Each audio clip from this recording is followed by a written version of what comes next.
tolong bujuk saya supaya sholat. Puasa saya lakukan, semua saya lakukan kecuali sholat. Ketika Allah perintahkan ibadah-ibadah yang lain, itu cukup perintah ayat saja turun. Allah perintah haji, ayat saja turun. Allah perintah puasa, ayat saja turun. Allah perintah bayar zakat, ayat saja turun. Tapi ketika Allah perintah sholat, tidak boleh ayat turun.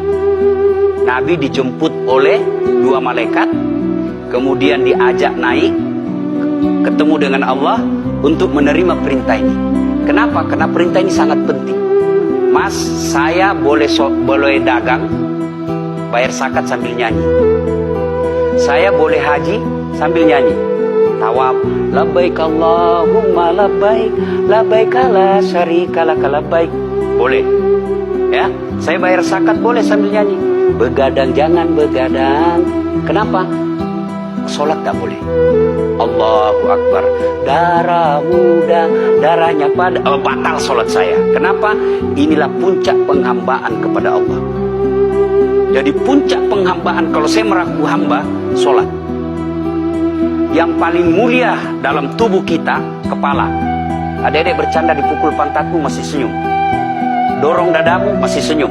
Tapi jangan bercanda pukul kepalamu. Tak, kau pukul kepala saya pasti saya marah. Kenapa? Harga diri di sini. Tapi ketika kita sholat, anggota tubuh yang paling mulia, kepala, rendahkan seperti kakimu. Kita akan Ini penting. Kalau saya sudah mulai ini. Oke. Ya, karena kalau saya mau sholat, saya melihat banyak koruptor sholat.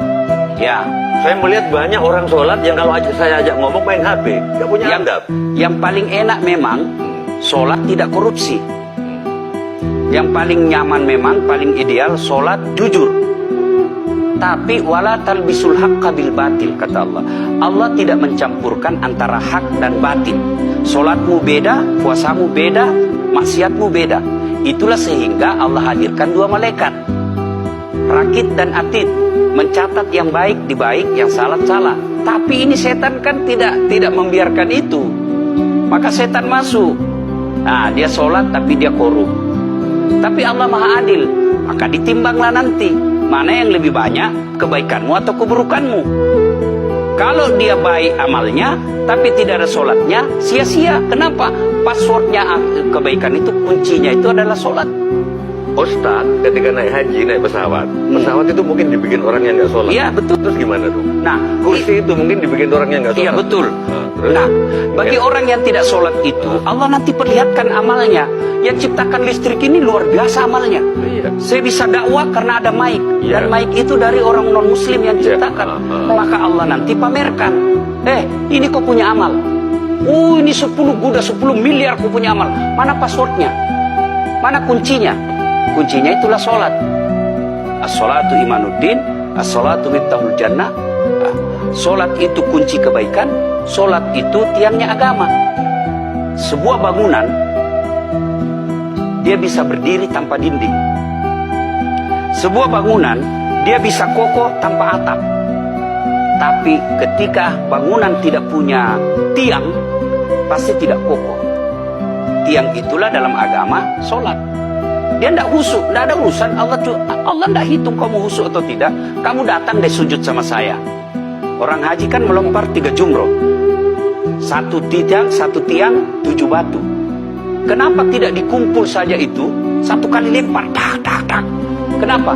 Kenapa mesti 3 hari dan kenapa mesti 3 titik? Itu pesan moralnya, melawan setan itu perlu napas panjang.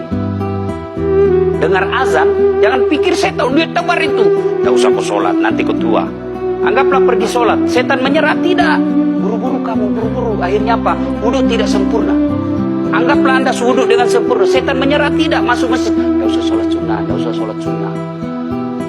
Prinsipnya setan, kalau dia tidak bisa dikalah, jangan untung. Nah, gimana Mbak Teja? Udah teryakin? Oke.